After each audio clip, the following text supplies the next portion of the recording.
They were still quarrelling as they walked onto the flight deck. "Your telepathy," Blake said. "They were controlling you in some way." Callie suppressed her anger. "They were able to control us both, Blake. But you felt some kind of affinity for them. They made you feel an affinity for them." With some effort, Callie did not hit him. She took a deep breath and sat down on one of the seats near Zen. She realized that Jenna, across from her, was watching this exchange closely. "This was nothing to do with my abilities. I disagreed with you. It is as simple as that. We had no right to use those people for our own ends," she snorted. "Not that they were going to let us."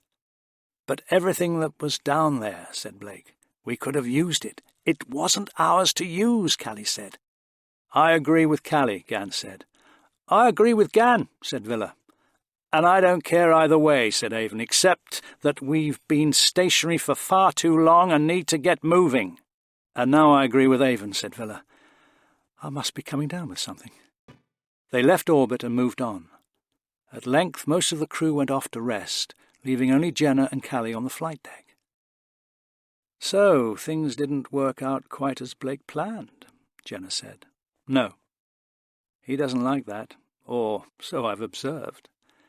Callie sighed, and once again prepared to justify her decision. But Jenna was already speaking again.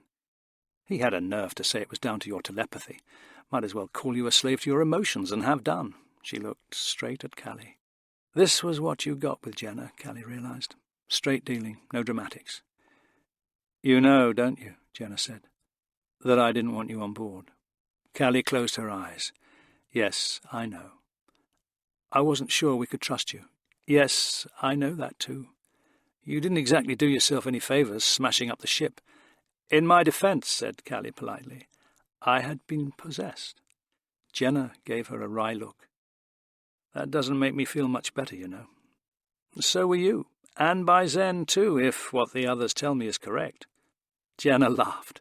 Yes, they're right about that. Anyway, I wasn't trying to make you feel defensive." "No?"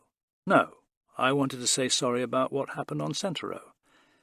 Callie looked at her in surprise. "Sorry?" "We left you for dead. Well, to be fair to us, it wasn't intentional, but we didn't realize you weren't there. Too busy bickering," she tutted. "This is what happens when you work with boys.